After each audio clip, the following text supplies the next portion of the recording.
rest of the story. One warm summer day early in the 19th century, a man and his family took a vacation to the seashore. Daddy was one Marcus Samuel, owner of a small novelty shop in London's East End. His young children were enjoying the beach, scavenging for debris and such. And then after a while, Daddy looked around and the children were nowhere to be found. He turned to their mother, asked had she seen the youngsters. She had not. When the children finally did show up, they were proudly carrying some intriguing items, things they had made for themselves. To their empty lunch boxes, the children had affixed some of the objects they had discovered. Various sizes, various shapes, all the same type of object. Was it not a wonderful decoration, the little ones wanted to know? And indeed, their daddy said it was. He was fascinated. In fact, the youngster's creativity gave Marcus Samuel an idea for his novelty shop. Little boxes similarly decorated. He would personally manufacture several of these curios and see how they would sell.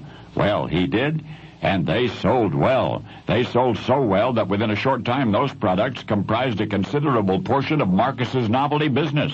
Customers would come into his shop, be charmed by the unique mementos, fancy little boxes individually labeled with the names of various seaside resorts. For each box would be decorated with objects actually recovered from those beaches. The objects? Conchs, sometimes pronounced conches. Conchs of different dimensions and configurations, each shell polished to perfection. Well, that summer holiday, Marcus's children had collected conchs and fastened them to their empty lunch boxes, and thus was born a knick-knack industry in the East End of London. But more.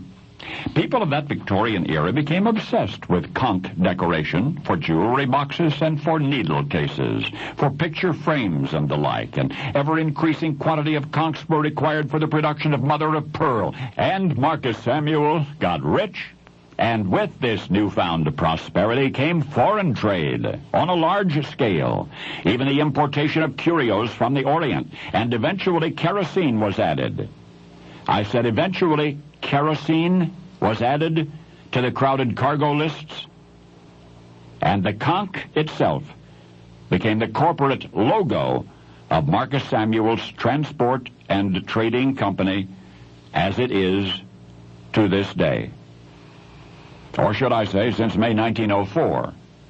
The company trademark, rather than a conch, at least more specifically, has been changed to a scallop, but in any case, it all began on a summer holiday when Marcus, inspired by the ingenuity of the children, started decorating boxes with the former homes of these sea creatures, the little shells in which the sea creatures had lived.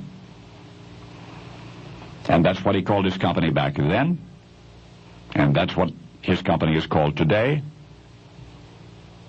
even though it's a worldwide oil company now.